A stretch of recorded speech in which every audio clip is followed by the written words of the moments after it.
please subscribe and don't forget to press the bell icon to get notified whenever we upload a new video.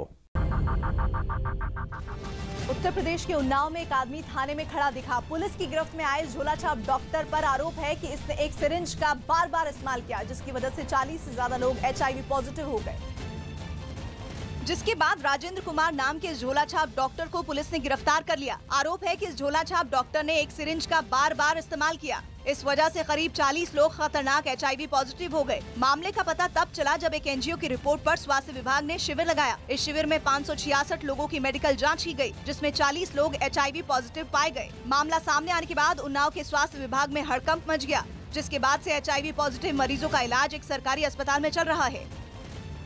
सवाल यह है कि ग्रामीणों को झोलाछाप doctor के पास जाने की जरूरत ही क्यों पड़ती है? अगर गांव में स्वास्थ्य सेवाओं की हालत बेहतर होती तो शायद उन्नाव जैसा खौफनाक मामला सामने नहीं आता। लखनऊ में यूपी विधानसभा के बजट सत्र के पहले दिन समाजवादी पार्टी के कुछ नेता राज्यपाल राम नाईक पर कागज के गोले बनाकर फेंकने लगे।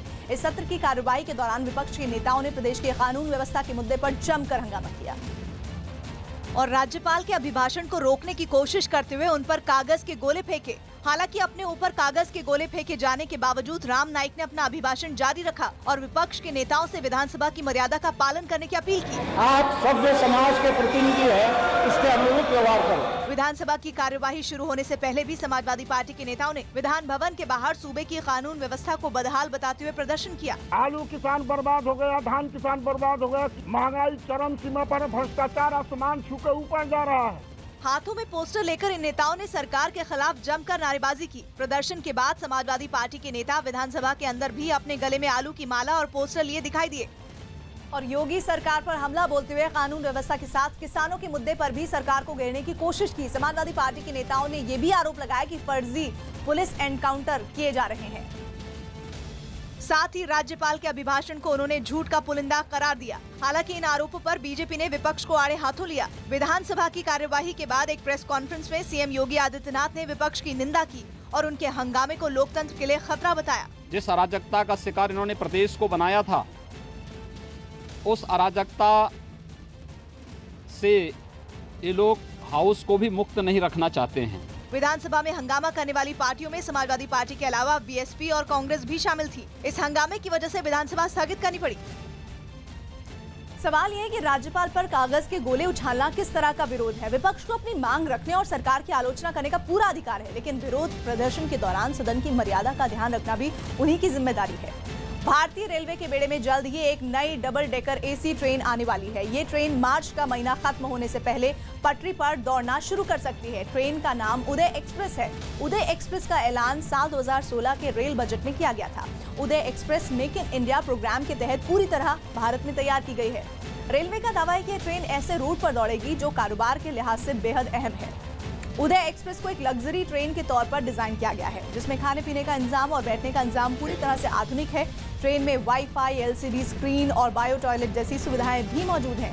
ट्रेन की शताब्दी एक्सप्रेस से ज्यादा आरामदायक होने का दावा किया जा रहा है। सूत्रों के मुताबिक उदय एक्सप्रेस के लिए अभी 3 रूट तय किए गए हैं। ये तीनों ऐसे रूट हैं जिन पर यात्रियों की संख्या ज्यादा होती है। इनमें पहला रूट कोयम्बटूर और बेंगलुरु के बीच का है। दोनों शहरों के बीच कारोबार के सिलसिले में बड़ी संख्या में लोगों को यात्रा करनी पड़ती है।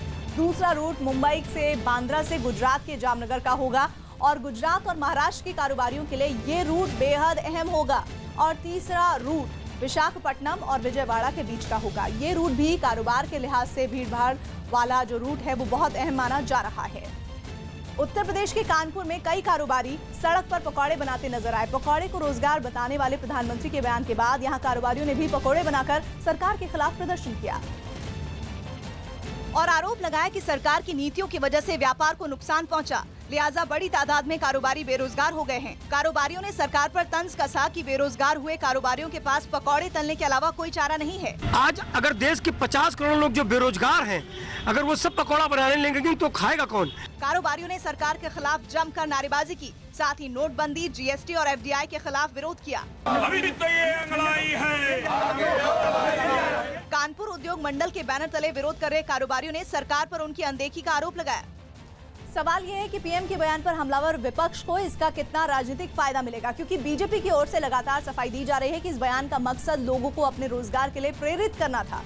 हिंदी की जानी मानी लेखिका महादेवी वर्मा के नाम नोटिस जारी करके इलाहाबाद नगर निगम ने अपनी फजीहत करा ली है।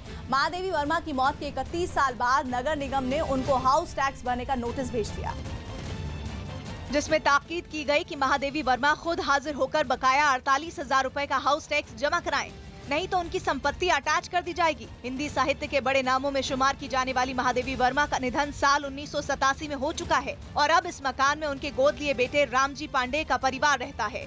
जिसने भी भेजा उसको इस बात का ज्ञान होना चाहिए कि महादेवी जी हैं कौन। महादेवी वर्मा ने अपने जीवन काल में ही एक ट्रस्ट बनाकर ये मकान उसके हवाले कर दिया था और रामजी पांडे के परिवार का दावा है कि इसी आधार पर उन्होंने नगर निगम से हाउस टैक्स माफ करने की अर्जी भी दी थी, जिसके बाद नगर निगम की ओर से कई वर्षों तक हाउस टैक्स की मांग नहीं हुई।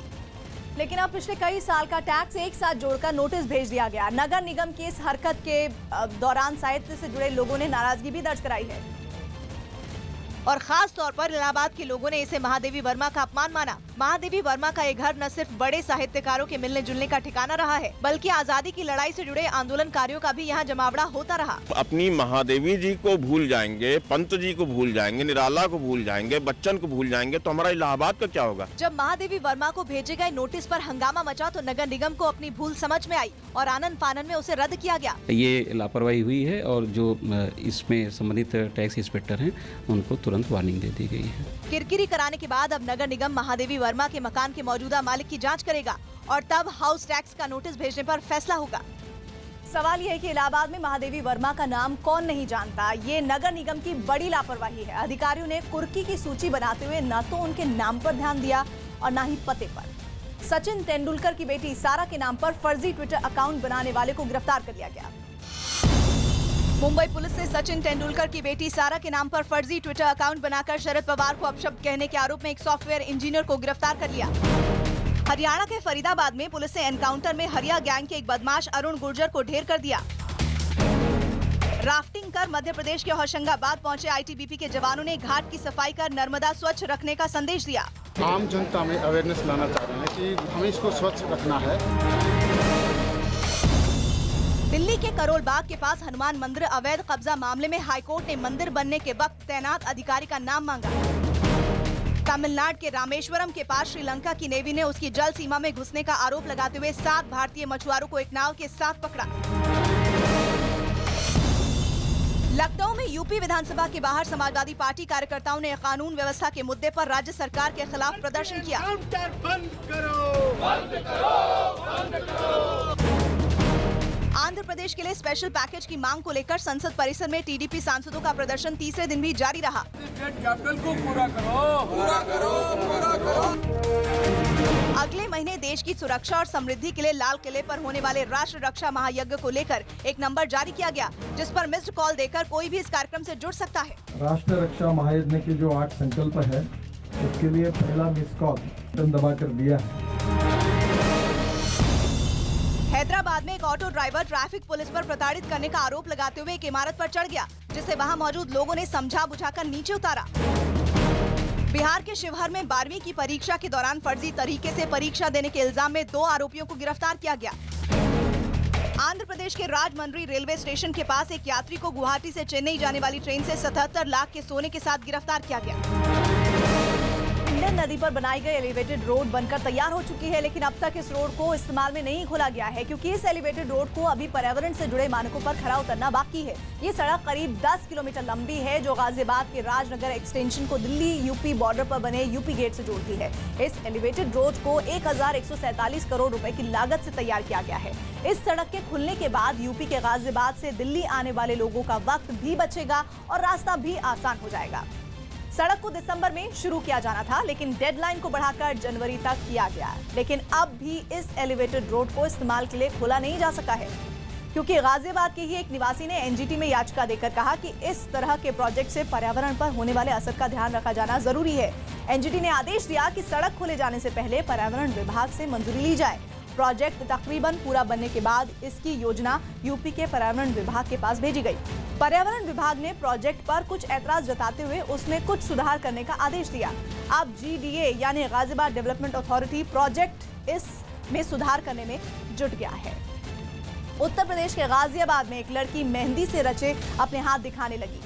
लड़की के घर वालों का आरोप है कि दहेज में मोटरसाइकिल नहीं मिलने पर लड़के वाले बारात लेकर उनके दरवाजे पर नहीं आए, जिसके बाद लड़की के सारे अरमान धरे के धरे रह गए। लड़की के रिश्तेदार उसकी हिम्मत बंधाने लगे, लेकिन जिस घर में शादी का माहौल था, बारात न आने से वहां उदासी छा गई। लड़के वालों ने लड़के की तबीयत खराब होने की बात कहकर बारात लाने से मना कर दिया, लेकिन लड़की वालों का आरोप है कि दहेज की मांग पूरी न होने के कारण बारात नहीं आई। लड़की की मांग थी, हम उन्हें दे रहे थे पैसों को, लेकिन उन्हें मना कर दिया। वो कह रहे थे अगर दो तो लड़ दो वरना मत। लड़की वालों के मुताबिक बारात हरियाणा के घरौंडा से आनी थी, लेकिन बारात न आने से मेहमानों के लिए बनवाया गया खाना भी बर्बाद हो गया।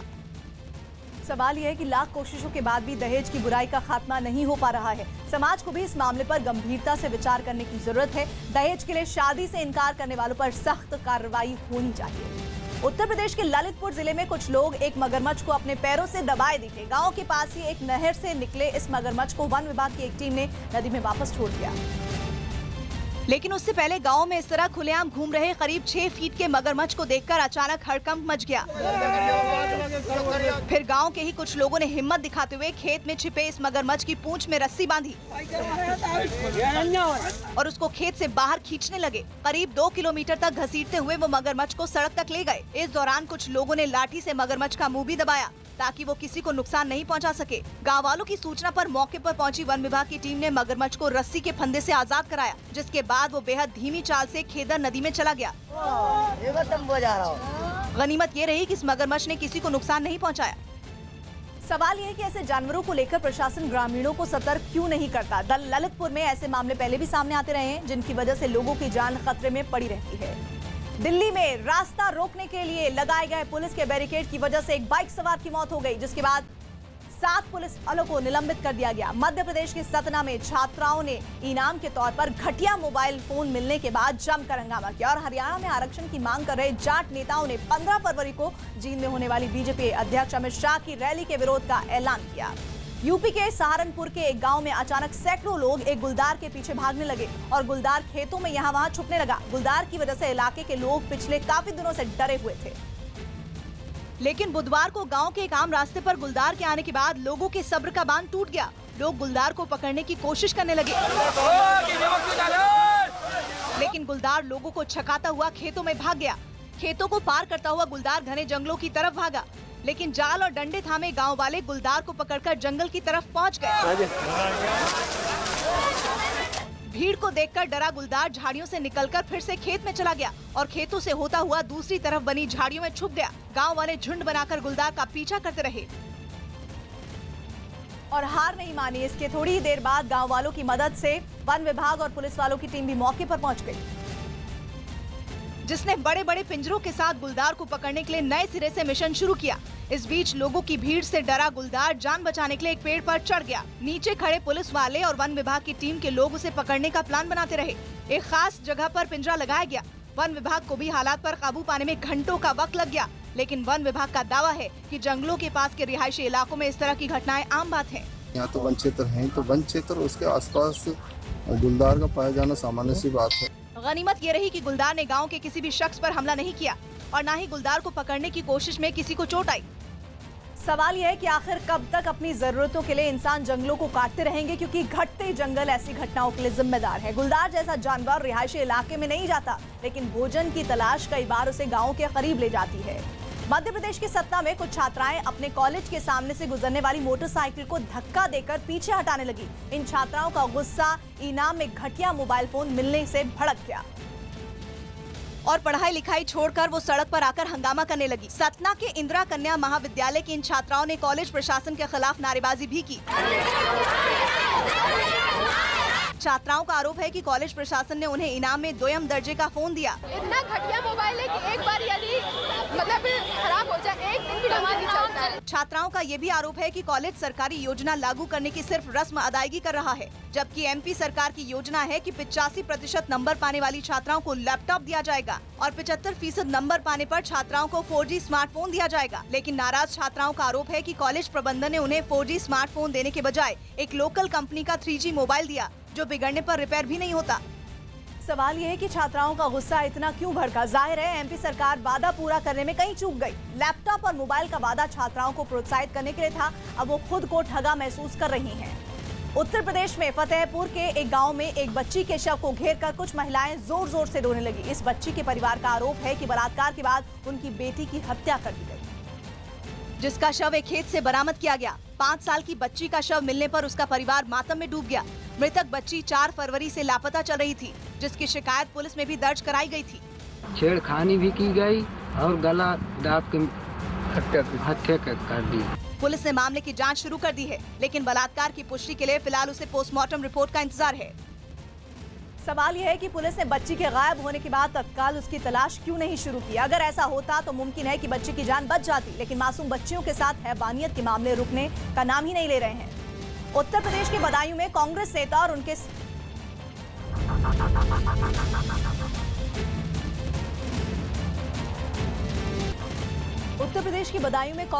और उनके समर्थक स्टॉल लगाकर पकौड़ा बनाते और बेचते दिखे। इसके अलावा यूपी के दूसरे शहरों में भी विपक्ष ने रोजगार के तौर पर पकौड़े बेचकर सरकार का विरोध किया।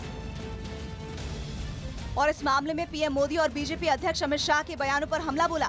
बदायूं में कांग्रेस नेताओं ने पार्टी दफ्तर के सामने स्टॉल लगाकर पकौड़े तले और इसे आम लोगों को बेचा। मोदी पकौड़ा भैया, मोदी पकौड़ा, मोदी पकौड़ा। इस दौरान कांग्रेस ने जहां रोजगार के मुद्दे पर सरकार को घेरा, वहीं पकौड़े बेचकर तंज भी कसा। घाटा आएगा तो हम प्रधानमंत्री से मांग करेंगे कि एक ऐसी योजना लगाए पकौड़े की कि जिसमें सब्सिडी भी दी जाए। रोजगार के लिए पकौड़े बेचने के पीएम मोदी के बयान को कांग्रेस ने सियासी विरोध का जरिया बना लिया है।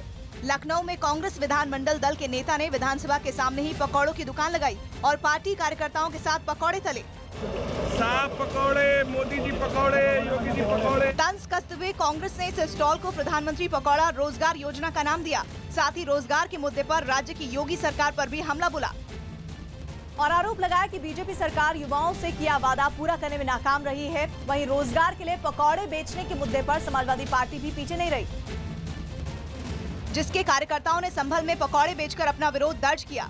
गले में डिग्रियों की तख्तियां लटकाए हुए कार्यकर्ताओं ने ठेला निकाला, जिस पर पकौड़े तले गए और आम लोगों को बेचे गए। इस मुद्दे पर समाजवादी पार्टी ने जहां केंद्र सरकार पर हमला बोला, वहीं सीएम योगी को भी निशाने पर लिया। कल अगर योगी जी भी कह दें कि मंदिर के बाहर खड़े होकर के टीका लगाना और घंटा बजाना भी रोजगार है, तब तो बर्बाद हो जाएगा नौजवान। समाजवादी पार्टी ने रोजगार के मुद्दे पर सरकार से जवाब देने की मांग की। सवाल यह है कि विपक्ष ने इसे सियासी मुद्दा क्यों बना लिया है। रोजगार के लिए पकौड़े बेचने की दलील प्रधानमंत्री मोदी ने सकारात्मक तौर पर दी थी, लेकिन विपक्ष इसे लेकर सरकार पर लगातार हमलावर है। केंद्र सरकार का दावा है कि 2017 में जम्मू कश्मीर में पत्थरबाजी के मामलों में काफी कमी आई। केंद्रीय गृह राज्य मंत्री हंसराज अहिर ने राज्यसभा में इसकी जानकारी दी। केंद्र का दावा है कि पहले के मुकाबले 2017 में जम्मू कश्मीर में पत्थरबाजी की घटनाएं 50% तक कम हो गई हैं। हंसराज अहिर ने बताया कि 2016 में आतंकी बुरहान वानी के मारे जाने के बाद पत्थरबाजी की घटनाएं बढ़ गई थीं, जिसकी वजह से 2016 में सूबे में पत्थरबाजी के कुल 2808 मामले दर्ज किए गए। वहीं 2017 में सुरक्षा बल की सख्ती के बाद घाटी में पत्थरबाजी की सिर्फ 1261 घटनाएं ही सामने आई।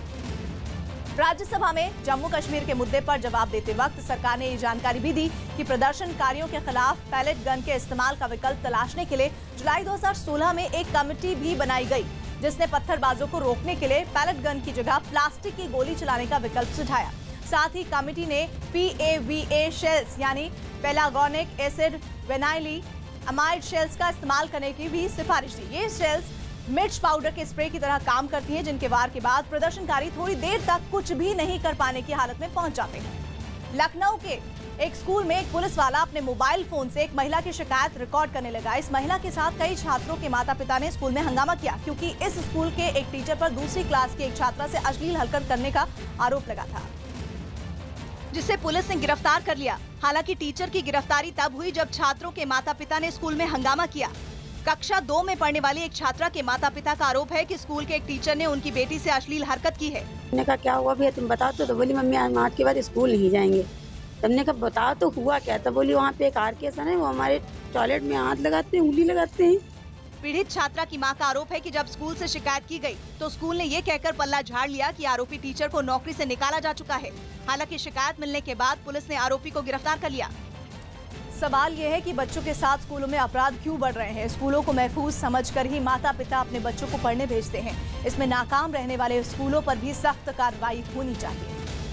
बिहार की राजधानी पटना के एसएसपी मनु महाराज के दफ्तर की टेबल पर बड़ी संख्या में नोटों की गड्डियां रखी दिखी। पुलिस का दावा है कि ये पैसा हवाला कारोबार के आरोप में गिरफ्तार किए गए 4 लोगों से मिला, जिनको पुलिस ने गुप्त सूचना के आधार पर पटना के एक इलाके से धर दबोचा। पुलिस ने इनके पास से 50, 100, 500 और 2000 के नोट की शक्ल में करीब 25 लाख रुपए बरामद किए। इसके अलावा पुलिस ने एक लैपटॉप, 7 मोबाइल फोन और नोट गिनने की एक मशीन भी जब्त की है। पुलिस के मुताबिक हवाला कारोबार के इस रैकेट का मास्टरमाइंड पंकज अग्रवाल नाम का आदमी है, जो पटना के बाकरगंज इलाके में चीनी सामान की एक दुकान चलाता है। इसके अलावा पुलिस ने गुजरात के सूरत के रहने वाले एक हीरा कारोबारी अनिल मित्तल को भी गिरफ्तार किया है, जबकि आरोपी पंकज अग्रवाल के 2 और सहयोगी भी पुलिस के हत्थे चढ़ गए। इनका मोडस ऑपरेंडी है कि ये अंतर्राज्यीय और अंतर्राष्ट्रीय स्तर पर ऑपरेट करते हैं। पुलिस का दावा है कि गिरफ्तार किए गए लोगों के मोबाइल नंबर से दूसरे देशों के मोबाइल नंबर पर भी कॉल की गई थी।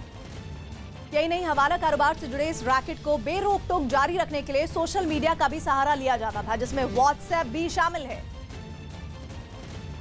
जिसके जरिए देश के तमाम शहरों से आरोपियों को नोटों के नंबर को कोड के तौर पर भेजा जाता था, जिसके बाद ये लोग बिना किसी दस्तावेज के ग्राहकों को पैसा देते थे। व्हाट्सएप पर इनके जो नोट है उसका नंबर के रूप में इनको कोडिंग आती है और उस कोडिंग के आधार पर ये पैसे का ट्रांजैक्शन करते हैं। पुलिस को शक है कि इस रैकेट से कुछ और लोग जुड़े हैं, जो देश के दूसरे शहरों में हवाला कारोबार को बढ़ावा दे रहे हैं।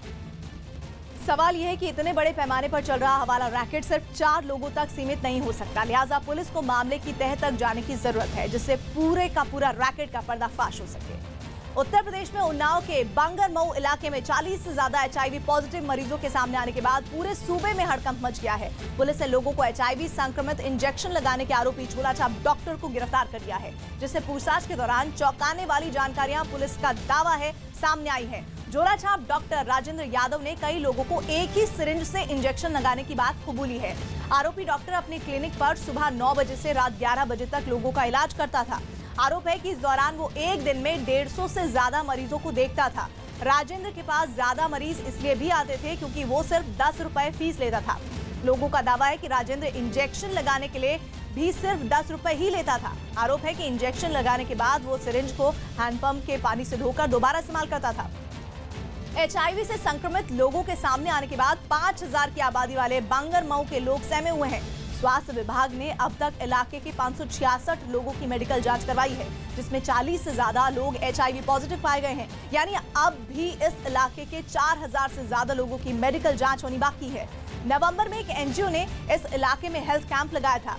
तब उस NGO ने अपनी रिपोर्ट में इलाके के आधे से ज्यादा लोगों के HIV पॉजिटिव होने का दावा किया था। इस बीच NACO यानी नेशनल एड्स कंट्रोल ऑर्गेनाइजेशन ने भी अपनी एक रिपोर्ट में HIV पॉजिटिव के बढ़ते मामलों पर चिंता जताई थी। NACO की रिपोर्ट के मुताबिक पिछले 11 सालों में देश में 20,000 से ज्यादा लोग खून चढ़ाने में लापरवाही की वजह से HIV पॉजिटिव हो गए। रिपोर्ट में ब्लड डोनेशन कैंप और अस्पतालों में खून चढ़ाने और सैंपल लेने के दौरान होने वाली लापरवाहियों को खतरनाक बताया गया है। इस लिस्ट में गुजरात सबसे ऊपर है, जहां सबसे ज्यादा HIV पॉजिटिव के मामले दर्ज किए गए हैं। यूपी के मेरठ में एक वकील के पास एक महिला गुमसुम बैठी दिखी। ये महिला एक पुलिस कांस्टेबल है, जिसने मुरादाबाद में तैनात एक पुलिस इंस्पेक्टर पर उसका यौन शोषण करने का आरोप लगाया है और इस मामले में उसने एक वकील की मदद से आरोपी पुलिस इंस्पेक्टर लोकेंद्र पाल सिंह के खिलाफ बाकायदा FIR दर्ज करा ली। लिखित शिकायत में पीड़ित ने आरोपी लोकेंद्र पाल सिंह पर 8 साल से उसका यौन शोषण करने का आरोप लगाया। रिवॉल्वर मेरी कनपटी से लगा दी कि बैठो नहीं तो जान से मार दूंगा तुम्हें। फिर ये मेघदूत की पुलिया के आसपास में वहाँ पीछे ले गए, वहाँ पे इन्होंने मेरे साथ रेप किया। महिला कांस्टेबल ने इंस्पेक्टर पर अश्लील वीडियो बनाकर ब्लैकमेल करने का भी आरोप लगाया। मुरादाबाद में तैनात इंस्पेक्टर लोकेंद्र के खिलाफ मेरठ के महिला थाने में FIR दर्ज होने के बाद उसे निलंबित कर दिया गया है। सवाल ये है कि पुलिस अधिकारियों के खिलाफ ऐसे आरोप बार बार क्यों सामने आ रहे हैं, जिस पर अपराध रोकने की जिम्मेदारी है। उसी पुलिस महकमे में यौन शोषण का मामला सामने आने के बाद वर्दी पर दाग लगा है। उत्तराखंड के श्रीनगर में कुछ पुलिस वाले जमीन पर बैठे एक लड़के को घेरकर खड़े दिखे। इस लड़के को पुलिस ने नशीले पदार्थ की तस्करी करने के आरोप में गिरफ्तार किया और उसके पास से करीब 2 किलो चरस की बड़ी खेप भी बरामद की। पुलिस का दावा है कि वाहन चेकिंग के दौरान कंधे पर बैग लटकाए आरोपी पर उसकी नजर पड़ी, जिस पर पूछताछ करने पर आरोपी सकपका गया, जिसके बाद पुलिस वालों ने उसके बैग की तलाशी ली और 2 किलो चरस रखने के आरोप में लड़के को गिरफ्तार किया। तो ये खेप है, इससे लगभग मेरे को 1 लाख रुपए की बचत हो जाती है। पुलिस का ये भी दावा है कि आरोपी इस चरस को हरिद्वार में बेचने जा रहा था, लेकिन उससे पहले ही उसके हत्थे चढ़ गया। सवाल यह है कि थोड़े से मुनाफे के लिए युवाओं को नशे की अंधी गली में क्यों धकेला जा रहा है। पुलिस को नशे के इन सौदागरों की धरपकड़ तेज करनी चाहिए, जिससे नौजवानों को इस जहर से बचाया जा सके। ताजमहल के आसपास होने वाले प्रदूषण पर सुप्रीम कोर्ट ने एक बार फिर चिंता जाहिर की है। सुप्रीम कोर्ट ने ताजमहल के आसपास हो रहे निर्माण कार्य पर यूपी सरकार को फटकार भी लगाई। ताजमहल से जुड़ी एक याचिका पर सुनवाई के दौरान सुप्रीम कोर्ट ने यूपी सरकार से पूछा कि ताज संरक्षण यानी कि ताजमहल के संरक्षण यानी उसकी केयर के लिए अब तक क्या किया गया है। कोर्ट ने आदेश दिया कि यूपी सरकार जब तक ताज को सुरक्षित रखने के लिए विजन डॉक्यूमेंट जमा नहीं कराती, तब तक वहां कोई निर्माण कार्य नहीं होगा। सुप्रीम कोर्ट ने इलाके में चमड़े और कांच की फैक्ट्रियों के बारे में भी जानकारी मांगी है। साथ ही ताजमहल के आसपास लगाए गए पेड़ पौधों के हालात के बारे में भी रिपोर्ट तलब की गई है। यूपी सरकार ने ताजमहल के संबंध में कोर्ट में जवाब दाखिल करने के लिए और समय मांगा है। कर्नाटक विधानसभा चुनाव के लिए बीएसपी और जेडीएस के बीच गठबंधन हो गया। कर्नाटक विधानसभा चुनाव के लिए मायावती की पार्टी बीएसपी और एचडी देवेगौड़ा की पार्टी जनता दल सेक्युलर के बीच गठबंधन हो गया। उत्तराखंड के सीएम त्रिवेंद्र सिंह रावत ने हरिद्वार में आरएसएस के नए भवन का उद्घाटन किया। ट्विटर ने अभिषेक बच्चन के हैक किए गए अकाउंट को फिर से ठीक कर दिया, जिस पर अभिषेक ने ट्विटर का शुक्रिया अदा किया।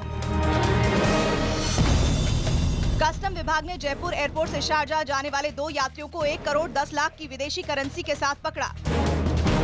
धोखे से सऊदी अरब ले जाई गई एक महिला ने हैदराबाद वापस लाने में मदद के लिए विदेश मंत्री सुषमा स्वराज का शुक्रिया अदा किया और आरोपी एजेंट पर कार्रवाई की मांग की। सुषमा स्वराज मैडम से मैं बहुत बहुत शुक्रिया अदा करना चाहती हूँ। कर्नाटक के मैसूर में दलितों ने गांव के कुछ लोगों पर प्रताड़ित करने का केस दर्ज कराया। बिहार के पटना में बदमाशों के हमले में घायल हुई एक लड़की की इलाज के दौरान मौत हो गई। यूपी के शामली में 8वीं क्लास में पढ़ने वाली एक नाबालिग छात्रा ने अपने पड़ोस में रहने वाले एक आदमी पर अगवा कर रेप करने का आरोप लगाया। मध्य प्रदेश की मुरैना में एक डंपर की टक्कर से बाइक सवार 3 लोगों की मौत हो गई, जबकि एक घायल है। दिल्ली हाईकोर्ट ने वीरेंद्र देव दीक्षित के आध्यात्मिक विश्वविद्यालय के नाम पर आपत्ति जताते हुए विश्वविद्यालय शब्द तुरंत हटाने का आदेश दिया। राजस्थान के चुरू में तेज रफ्तार एक बेकाबू बस के पलटने से 35 लोग घायल हो गए। हिमाचल प्रदेश के कई जिलों में बने सरकारी दफ्तरों में मॉक ड्रिल कर लोगों को भूकंप आने पर बचने के तरीके सिखाए गए। यूपी के मथुरा में कुछ लोग एक बस के दरवाजे को खोलने की कोशिश करते दिखे। यहाँ बारातियों से भरी एक प्राइवेट बस ने सड़क पर खड़े एक ट्रैक्टर ट्रॉली को टक्कर मार दी, जिसमें एक बच्ची समेत 3 लोगों की मौके पर ही मौत हो गई, जबकि 1 दर्जन से ज्यादा लोग गंभीर रूप से घायल हो गए, जिनकी चीख पुकार सुनते ही आसपास के लोग मौके पर पहुंचे और सबसे पहले होन से लगकर ड्राइवर को बाहर निकालने की कोशिश की, लेकिन बस में फंसे ड्राइवर और घायलों को निकालने के लिए लोगों को काफी मशक्कत करनी पड़ी। ड्राइवर की ओर का दरवाजा खोलने में नाकाम रहने के बाद लोगों ने बस के पिछले दरवाजे को तोड़ा, तब जाकर घायल ड्राइवर और दूसरे लोगों को बाहर निकाला जा सका, जिसके बाद आनन फानन में घायलों को एम्बुलेंस की मदद से जिला अस्पताल भेजा गया। एक्सीडेंट हुआ था, ट्रैक्टर ट्राली में गाड़ी ठुकी थी, तो देखा तो उसमें आदमी काफी गंभीर रूप से घायल भी थे। हादसा इतना भीषण था कि ट्रैक्टर ट्रॉली से टक्कर के बाद बस के अगले हिस्से के परखचे उड़ गए। लेकिन चश्मदीदों का आरोप है कि हादसे की जानकारी दिए जाने के बावजूद पुलिस और एम्बुलेंस काफी देर बाद मौके पर पहुंची, जिसकी वजह से घायलों की हालत और बिगड़ गई और अस्पताल पहुंचाए जाने तक वो दर्द से कराहते रहे। बताया जा रहा है कि हादसे का शिकार हुई बस बारात लेकर मथुरा के सादाबाद जा रही थी, लेकिन राया सादाबाद रोड पर ड्राइवर को सड़क पर खड़ी ट्रैक्टर ट्रॉली नहीं दिखाई दी और बस ट्रॉली से टकरा गई। सारे मरीज निकाल दिए वहाँ से और मृतक भी निकाल दिए, उसके बाद एम्बुलेंस आई और उसके बाद ही पुलिस की गाड़ी आई। हादसे की जानकारी मिलने के बाद अपनों का हाल जानने उनके रिश्तेदार भी भारी संख्या में अस्पताल पहुंचे, जिसकी वजह से अस्पताल में भी अफरा तफरी का माहौल दिखा। सवाल यह है कि खराब पड़ी ट्रैक्टर ट्रॉली को समय रहते सड़क से हटाया क्यों नहीं गया। अगर ऐसा होता तो शायद ये बस हादसा नहीं होता। ऐसे मामले में जिम्मेदार लोगों पर कार्रवाई जरूर होनी चाहिए। लोकसभा में रेणुका चौधरी की हंसी के मुद्दे पर पीएम मोदी और बीजेपी नेताओं की टिप्पणी का विरोध जताते हुए कांग्रेस ने पीएम से माफी मांगने की अपील की। अयोध्या विवाद मामले में सुप्रीम कोर्ट में सुनवाई 14 मार्च तक के लिए टाल दी गई, लेकिन कोर्ट के बाहर नेताओं की बयानबाजी से माहौल गर्म रहा। केंद्रीय मंत्री गिरिराज सिंह के खिलाफ पटना के दानापुर में जमीन हड़पने के आरोप में एफआईआर दर्ज की गई, जिस पर सियासी बवाल मच गया। दिल्ली के सुभाष प्लेस इलाके में पुलिस की बैरिकेडिंग के पास कुछ लोग जमीन पर खून के निशान दिखाने लगे। पुलिस ने इस इलाके में आने जाने के रास्ते को बंद करने के लिए बैरिकेडिंग की थी और इसको लोहे की तार से बांधा हुआ था। लेकिन इसी दौरान वहां से बाइक पर अभिषेक नाम का एक लड़का गुजरा, जिसकी गर्दन इस तार में फंस गई और उसकी मौत हो गई। घटना की जानकारी मिलते ही कुछ लोग मौके पर पहुंचे और जमीन पर लड़के के खून के निशान दिखाने लगे। ये खून है भाई, और ये गाड़ी है भाई। इन लोगों ने मौके पर मौजूद एक पुलिस वाले को भी अपने वीडियो में कैद किया, जो घटना के बाद वहाँ पहुँचा था। ये दिल्ली पुलिस है हमारी, इनने बैरिकेड लगा रखे हैं मेन रोड पे।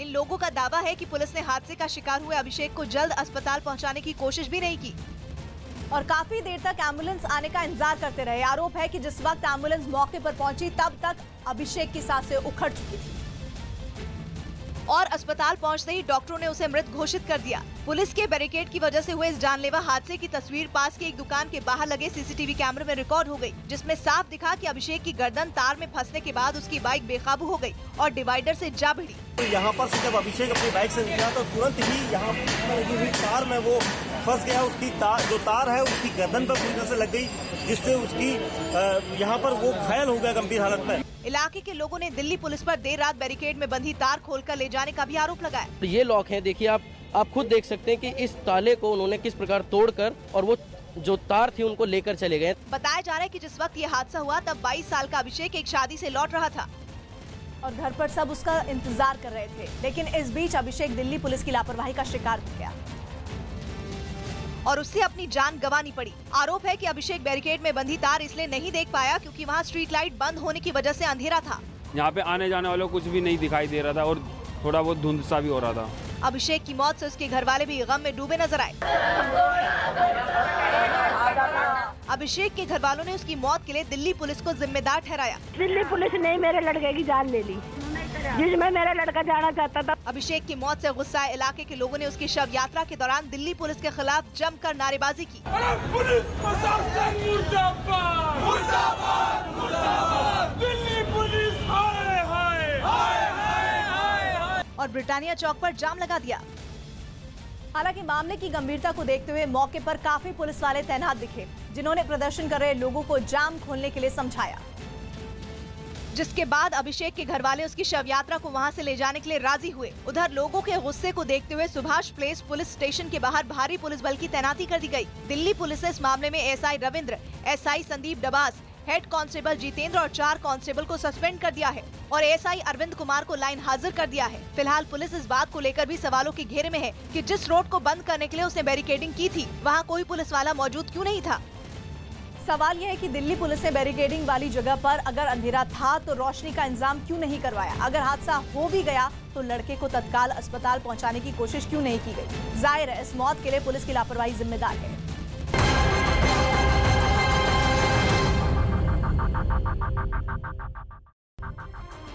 कांग्रेस के राज्यसभा सांसद रेणुका चौधरी की हंसी पर सियासी हंगामा खड़ा हो गया है, क्योंकि संसद के अंदर प्रधानमंत्री के तंज के बाद गृह राज्य मंत्री किरेन रिजिजू ने सोशल मीडिया पर पीएम मोदी के भाषण के दौरान रेणुका चौधरी की हंसी की तुलना शूर्पणखा की हंसी से कर दी, जिस पर कांग्रेस आग बबूला हो गई। रेणुका चौधरी तो इसे अपमान मान ही रही है। दूसरी महिला कांग्रेस सांसदों ने भी इसे लेकर केंद्रीय मंत्री और पीएम मोदी पर हमला बोला। आप ऐसा तुलना करते हैं और ये वीडियो लगाते हैं, it is highly objectionable. Congress अब इस मामले में प्रधानमंत्री से माफी की मांग भी कर रही है। किस तरह की उन्होंने कंपेयर किया, ये प्रधानमंत्री जी की मानसिकता दिखाता है। कांग्रेस ने इस मसले को सदन के अंदर भी उठाया और अपनी आपत्ति राज्यसभा के सभापति वेंकैया नायडू के सामने दर्ज कराई। हालांकि इसके बाद भी बीजेपी का हमला रेणुका चौधरी पर जारी रहा, क्योंकि बीजेपी के आईटी सेल के प्रमुख अमित मालवीय ने इस विवाद को और तूल देते हुए केंद्रीय मंत्री के बाद शूर्पणखा का वही वीडियो सोशल मीडिया पर जारी किया।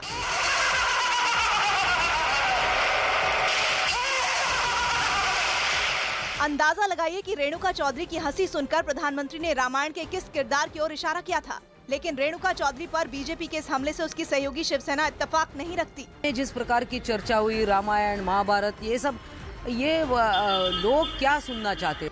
हालांकि शिवसेना कांग्रेस नेता के आचरण को भी सही नहीं ठहरा रही और दोनों पार्टियों को ऐसे आचरण से बचने की नसीहत दे रही है। ये पूरा विवाद उस वक्त शुरू हुआ जब प्रधानमंत्री राष्ट्रपति के अभिभाषण पर राज्यसभा में बोलते वक्त कांग्रेस पर हमला कर रहे थे। तभी सदन में मौजूद कांग्रेस सांसद रेणुका चौधरी जोर जोर से हंसने लगी, जिस पर सभापति वेंकैया नायडू ने भी कांग्रेस सांसद को टोका। What happened to you? No, if you have some problem, go to the doctor, please. हालांकि इसके बाद प्रधानमंत्री ने सभापति को रोकते हुए कांग्रेस सांसद पर रामायण का हवाला देते हुए तंज किया। मेरी आपको प्रार्थना है, रेणुका जी को कुछ मत कीजिए। रामायण सीरियल के बाद ऐसी हंसी सुनने का आज सौभाग्य मिला है। प्रधानमंत्री के इस बयान के तुरंत बाद आम आदमी पार्टी के सांसद संजय सिंह ने ट्वीट कर लिखा, प्रधानमंत्री जी ने रेणुका चौधरी जी की हंसी की तुलना रावण से की। अत्यंत दुर्भाग्यपूर्ण है कि देश के सर्वोच्च सदन में हमारे प्रधान सेवक एक महिला पर ऐसी टिप्पणी करते हैं। सवाल उठता है कि प्रधानमंत्री ने जो बात हंसी मजाक में कही, मंत्री नेताओं ने उसे इस तरह क्यों पेश किया। जाहिर है कांग्रेस को इसे मुद्दा बनाने का मौका मिल गया। सत्ता पक्ष हो या विपक्ष, मर्यादा का ध्यान सबको रखना चाहिए। दिल्ली के पास ग्रेटर नोएडा में बनने वाले इको पार्क के प्रोजेक्ट को रद्द कर दिया गया है, जबकि इस इको पार्क को बनाने का काम करीब 1 साल पहले शुरू भी कर दिया गया था। लेकिन अब फैसला लिया गया है कि इस इको पार्क को बनाने के प्रोजेक्ट को आगे नहीं बढ़ाया जाएगा, जबकि योजना के मुताबिक यहाँ दुनिया का दूसरा सबसे बड़ा इको पार्क बनाया जाना था। ग्रेटर नोएडा के 5 गाँव की कुल 3200 हेक्टेयर जमीन पर ये इको पार्क बनाए जाने की योजना थी। इस 3200 हेक्टेयर की जमीन पर घना जंगल है जो कीकर और बबूल के पेड़ों से भरा हुआ है। लेकिन वन विभाग और GNDA यानी ग्रेटर नोएडा डेवलपमेंट अथॉरिटी मिलकर यहां से पुराने पेड़ों को हटाने के काम में जुट गई थी। योजना के मुताबिक 2600 हेक्टेयर जमीन पर 1.5 लाख नए पौधे लगाए जाने थे। लोगों के दौड़ने के लिए एक अलग ट्रैक बनाया जाना था, जिसे बनाने का काम भी शुरू हो चुका था। इसके अलावा इस इको पार्क में खूबसूरत वाटरफॉल और एक झील बनाने का काम भी था। कुल 136 करोड़ रुपए से ज्यादा इस खूबसूरत इको पार्क को बनाने पर खर्च किए जाने थे। लेकिन अखिलेश यादव की सरकार की इस योजना को अब योगी सरकार ने पूरी तरह से रद्द कर दिया है। इसके पीछे पार्क पर होने वाले भारी भरकम खर्च को भी एक वजह बताया गया है। तो एनजीटी के कुछ ऐतराज भी इसकी वजह बने, क्योंकि एनजीटी के सामने याचिका देकर इको पार्क के प्रोजेक्ट पर ऐतराज जताया गया था, जिसके बाद एनजीटी ने इन जंगलों में निर्माण के काम पर रोक लगाने का आदेश दे दिया। मुसलमानों पर लोकसभा में AIMIM प्रमुख असदुद्दीन ओवैसी के बयानों को लेकर समाजवादी पार्टी के नेता आजम खान ने भी बीजेपी और RSS को निशाने पर लिया। उन्होंने साफ किया कि अगर मुसलमानों को देश से बाहर भेजना ही है तो अमेरिका जैसे देशों में भेजा जाए। कि हम पाकिस्तान या बांग्लादेश नहीं जाएंगे। अगर प्रधानमंत्री जी, भाजपा, RSS और जितनी भी फाशिस्ट ताकतें हैं, अगर वो हमें यहाँ नहीं रखना चाहती तो और दुनिया के बहुत से मुल्क हैं, पूरा यूरोप है, अमेरिका है, वहाँ भेजें। बीजेपी विधायक राजा सिंह ने असदुद्दीन ओवैसी को पाकिस्तान जाने की नसीहत दी है। असदुद्दीन ओवैसी ने लोकसभा में मुसलमानों को पाकिस्तानी कहने वालों के खिलाफ कानून बनाने की मांग की थी। इस देश में तुम्हारा जन्म हुआ है और भारत माता की जय और वंदे मातरम तुम्हें गाना ही होगा, नहीं तो तुम्हें यहाँ से जाना ही होगा। हरियाणा के जींद में अखिल भारतीय जाट आरक्षण संघर्ष समिति के नेता एक बैठक में शामिल होते दिखे। इस बैठक में सरकार के खिलाफ विरोध जताते हुए 15 फरवरी को बीजेपी अध्यक्ष अमित शाह की रैली के दिन जींद को सील करने का ऐलान हुआ, जिसके बाद पार्टी अध्यक्ष की रैली की तैयारी में जुटी हरियाणा सरकार की मुश्किल बढ़ गई। जाट आरक्षण आंदोलन के नेताओं ने साफ कर दिया कि रैली के दिन जींद में बड़ी तादाद में जाट समुदाय के लोग जुटेंगे और इशारे में सरकार को ये भी संकेत दे दिया कि उनका मकसद अमित शाह की रैली को रोकना है। रैली बाद में करे, पहले हरियाणा के लोगों का दुख सुने, वोट बाद में मांगे। जाट आरक्षण आंदोलन के नेताओं ने 15 फरवरी से पहले अमित शाह से बातचीत की मांग रखी, ताकि हरियाणा सरकार उनकी मांगों को जल्द पूरा करे। जींद में अमित शाह की रैली के दिन जाटों के जमावड़े के ऐलान की वजह से राज्य की खट्टर सरकार से नाराजगी है, जिस पर जाट समुदाय वादा खिलाफी का आरोप लगा रहा है। जाट नेताओं ने सरकार के सामने 6 मांगे रखी हैं, जिसमें आरक्षण आंदोलन के दौरान दर्ज किए गए सभी मामलों को वापस लेकर लोगों की रिहाई भी शामिल है। ये मांगे नहीं माने जाने की सूरत में अमित शाह की रैली के दौरान प्रदर्शन करने का ऐलान किया गया। ट्रैक्टर ट्रालियों से हम चारों तरफ जींद को सील कर देंगे। जाट नेताओं की रणनीति रैली के दौरान जींद का घेराव करने की है। सूत्रों के मुताबिक बीजेपी को इसी वजह से रैली के कार्यक्रम में बदलाव करना पड़ा है। पार्टी ने अमित शाह की रैली के दौरान बाइक पर होने वाले रोड शो को रद्द कर दिया है और माना जा रहा है कि तय कार्यक्रम के उलट अमित शाह अब जींद के बाहर न उतरकर हेलीकॉप्टर से सीधे रैली वाले मैदान में उतरेंगे। लेकिन जाट नेताओं के तेवर देखते हुए अमित शाह की रैली में हंगामा रोकना सरकार के लिए चुनौती बन गया है। सवाल यह है कि बीजेपी जाट समुदाय को किस तरह मनाएगी। आरक्षण को उन्होंने बड़ा मुद्दा बना लिया है, जिस पर एक बार बड़ा बवाल हो चुका है। अमित शाह की रैली से पहले उनकी चेतावनी बीजेपी के लिए परेशानी का सबब है। मोबाइल और बैंक खातों के बाद अब जल्द ही ड्राइविंग लाइसेंस को भी आधार से लिंक करना पड़ सकता है। आधार लिंक मामले में केंद्र ने सुप्रीम कोर्ट को जानकारी दी है कि फर्जी ड्राइविंग लाइसेंस पर लगाम लगाने के लिए सरकार ये कदम उठाने जा रही है। साथ ही इसके लिए एक सॉफ्टवेयर डेवलप किया जाने की भी बात कही जा रही है, जिसके जरिए ड्राइविंग लाइसेंस को आधार से लिंक किया जाएगा। इस सॉफ्टवेयर को नेशनल इंफॉर्मेटिक्स सेंटर की मदद से तैयार किया जा रहा है और इसका नाम सारथी 4 रखा गया है। सारथी 4 सॉफ्टवेयर के जरिए सभी राज्यों के परिवहन विभागों को आपस में जोड़ा जाएगा और दावा किया जा रहा है कि इससे फर्जी लाइसेंस रखना और बनाना मुमकिन नहीं होगा। दिल्ली के सुभाष प्लेस थाने के बाहर चेहरा ढकी एक लड़की एक महिला से बात करती नजर आई। जिस लड़की का चेहरा ढका था, उसने अपने घर वालों पर उसका रेप करवाने का गंभीर आरोप लगाया और दावा किया कि घर वालों की मौजूदगी में बीते 11 साल से शुद्धिकरण के नाम पर एक ढोंगी तांत्रिक उसका रेप कर रहा है। 11 साल से हो रहा है मेरे साथ ये। मेरी मम्मी, बुआ और मेरी फैमिली इन सब में इन्वॉल्व है। लड़की का आरोप है कि उसके साथ दरिंदगी का ये खेल तब से खेला जा रहा है जब वो केवल 14 साल की थी। लड़की के मुताबिक 11 साल पहले उसके घर वालों ने शुद्धि के नाम पर एक तांत्रिक को घर बुलाया और उससे पूजा पाठ करवाया। पूजा करवाने के बाद लड़की को तांत्रिक के साथ एक कमरे में बंद कर दिया गया और आरोप है कि बंद कमरे के अंदर तांत्रिक ने लड़की का रेप किया। लड़की का दावा है कि बीते 11 साल में ढोंगी तांत्रिक कई बार उसका रेप कर चुका है और जब भी उसने विरोध करने की कोशिश की तो घर वालों ने धमकाकर उसे चुप करा दिया। मामला सामने आने के बाद 11 साल की लड़की की खामोशी पर भी सवाल उठे, लेकिन उन सवालों के जवाब में लड़की ने अपने घर वालों पर अपनी बहन की हत्या का गंभीर आरोप लगा दिया। इन्होंने मेरी सिस्टर भी मार दी थी। बीच में ऑनर किलिंग का केस था, उस वजह से मैं बहुत डर गई थी और कभी आवाज नहीं उठा पाई। लड़की का पुलिस पर भी आरोप है कि शिकायत दर्ज करने के बजाय पुलिस ने उस पर समझौते के लिए दबाव बनाया। तो इन्होंने FIR रजिस्टर करी, उसमें भी डिले था और बीच में मुझे सेटलमेंट के लिए फोन्स आए। फिलहाल लड़की की शिकायत दर्ज कर पुलिस मामले की जाँच में जुट गयी है। सवाल यह है कि अंधविश्वास के नाम पर दरिंदगी का ये खेल कब तक चलता रहेगा। हालांकि इस मामले में पूरी जांच के बाद ही तस्वीर साफ होगी, लेकिन अगर पुलिस केस दबाने की कोशिश कर रही है तो ये गलत है। मंगलवार को श्रीनगर के महाराजा हरि सिंह अस्पताल पर आतंकी हमले के बाद फरार हुए आतंकी अबू हंजला की भागने के बाद की पहली तस्वीर सामने आई है। इस तस्वीर में अबू हंजला हिज़्ब के कमांडर सद्दाम के साथ दिख रहा है। फरार हुए आतंकी हंजला के हाथों में हथियार भी है। अबू हंजला को उसके साथ ही उस वक्त भगा कर ले गए थे जब उसे इलाज के लिए अस्पताल लाया जा रहा था। उस आतंकी हमले में 2 पुलिसकर्मी भी शहीद हुए थे। मंगलवार को हुई उस वारदात का CCTV फुटेज भी सामने आया है, जिसमें फरार हुआ आतंकी हंजला पुलिस वालों के साथ अस्पताल में जाता दिखाई दिया। मुस्लिम पर्सनल लॉ बोर्ड ने 3 तलाक बिल का समर्थन किया। All India Muslim personal law board ने 3 तलाक बिल का समर्थन किया, लेकिन केंद्र के लाए बिल को मुस्लिम महिलाओं और पुरुषों के मौलिक अधिकार के खिलाफ बताया। जम्मू कश्मीर के लिए नियुक्त केंद्र के वार्ताकार दिनेश्वर शर्मा ने घाटी के मौजूदा हालात पर मुख्यमंत्री महबूबा मुफ्ती से जम्मू में मुलाकात की। दिल्ली मेट्रो का किराया बढ़ाए जाने के खिलाफ छात्रों ने प्रदर्शन किया।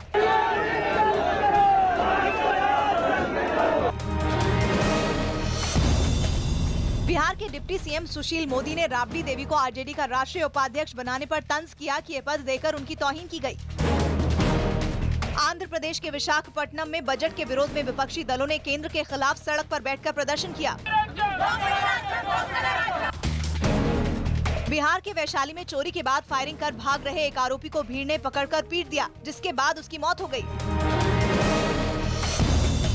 शेयर बाजार में मारुति सुजुकी और इन्फोसिस समेत दूसरे शेयरों में मजबूती से गिरावट का दौर थम गया। सेंसेक्स 330 अंक उछलकर 34,413 पर बंद हुआ। निफ्टी 100 अंक ऊपर 10,577 पर पहुंच गया। दिल्ली में उत्तरी नगर निगम की मेयर प्रीति अग्रवाल पर भ्रष्टाचार के आरोप के बाद LG ने विजिलेंस जांच के आदेश दिए हैं। प्रीति अग्रवाल पर टेंडर देने के एवज में 10% कमीशन लेने का आरोप है। आरोप यह भी है कि प्रीति ने रिश्वत लेकर बिल्डरों को अवैध निर्माण करने की छूट दी। साथ ही प्रीति पर अस्पताल में दवाओं की खरीद में गड़बड़ी का भी आरोप है। बीजेपी के इस मेयर पर पैसे लेकर MCD के कर्मचारियों को मनचाहा ट्रांसफर और पोस्टिंग दिलाने का भी आरोप है। सुप्रीम कोर्ट के एक वकील कैलाश चंद्र मुदगिल ने प्रीति अग्रवाल पर भ्रष्टाचार का आरोप लगाया था। देश के सबसे चर्चित अयोध्या जमीन विवाद मामले में सुप्रीम कोर्ट ने सुनवाई 14 मार्च तक के लिए टाल दी। इस मामले की सुनवाई सुप्रीम कोर्ट के चीफ जस्टिस दीपक मिश्रा की अगुवाई वाली 3 जजों की बेंच कर रही है। सुनवाई के दौरान सुप्रीम कोर्ट ने कहा कि इस मामले को जमीन विवाद की तरह ही देखा जाए। साथ ही कोर्ट ने कहा कि इस मामले में मुख्य पक्षों के अलावा अब तक जिन लोगों ने अर्जी दाखिल की है उनकी ही सुनवाई होगी। केस शुरू होने के बाद किसी नई अर्जी को स्वीकार नहीं किया जाएगा। कोर्ट ने मामले से जुड़े हिंदी, उर्दू, फारसी, अरबी और संस्कृत के दस्तावेजों का अनुवाद कराकर कोर्ट में जमा कराने को भी कहा है। बीजेपी नेता विनय कटियार ने सुप्रीम कोर्ट में सुनवाई का स्वागत किया, लेकिन इसी बहाने उन्होंने मुगल शासकों पर निशाना साधा। ये एक अच्छा कदम है। सुप्रीम कोर्ट के अंदर डेली सुनवाई हो रही है, इसका तो स्वागत है ही है। लेकिन आज अपने ही देवस्थान के लिए हमको लड़ना पड़ रहा है। बाबा, शाहजहां, औरंगजेब, इन सारे लोगों ने हमारे धार्मिक स्थलों को तोड़ा है। वहीं इस मामले पर पक्षकार इकबाल अंसारी ने राम मंदिर मुद्दे की सुनवाई चलने तक इससे जुड़े लोगों को मामले पर राजनीति न करने की नसीहत दी। हम लोग इससे पहले भी चाह रहे थे कि ये फैसला हो, इसका जो है खत्म हो, इसका फैसला हो, लेकिन ये राजनीति में आ गया है और अभी भी ये राजनीति से कम नहीं है, दूर नहीं है, क्योंकि पूरे हिंदुस्तान के लोग तमाम लोग इसमें जुड़े हुए हैं जो इससे राजनीति करते आ रहे हैं। जिसको राजनीति का शौक होता है वो यही कहता है कि रामलला हम आएंगे, मंदिर वहीं बनाएंगे। अरे झगड़ा खत्म करो। कांग्रेस की संसदीय दल की बैठक में पूर्व अध्यक्ष सोनिया गांधी ने केंद्र सरकार पर निशाना साधा और कांग्रेस अध्यक्ष राहुल गांधी की तारीफ की। बैठक में सोनिया गांधी ने साफ किया कि राहुल गांधी उनके भी बॉस हैं और इसमें किसी को कोई संदेह नहीं होना चाहिए। साथ ही सोनिया गांधी ने विदेश नीति के मामले में केंद्र पर निशाना साधा और राफेल डील को लेकर सरकार की मंशा पर सवाल उठाए। लोगों को संबोधित करते हुए सोनिया गांधी ने सरकार के बजट को भी आड़े हाथ लिया और बजट में की गई घोषणाओं को चुनावी घोषणाएं करार दिया। बैठक में सोनिया गांधी ने पार्टी को आगामी विधानसभा चुनाव के लिए तैयार रहने की बात कही। और अब इस वक्त की बड़ी खबरों पर नजर डालेंगे।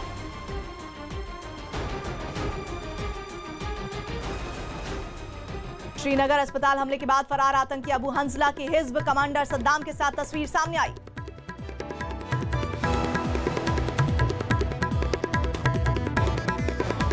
शोपियां में पत्थरबाजों पर फायरिंग के मामले में आरोपी मेजर आदित्य कुमार के पिता ने सुप्रीम कोर्ट से जम्मू कश्मीर पुलिस की एफआईआर खारिज करने की अपील की। त्रिपुरा की रैली में पीएम मोदी ने सीएम माणिक सरकार पर निशाना साधते हुए जनता से अपील की और कहा कि माणिक से मुक्ति के लिए हीरे की जरूरत है।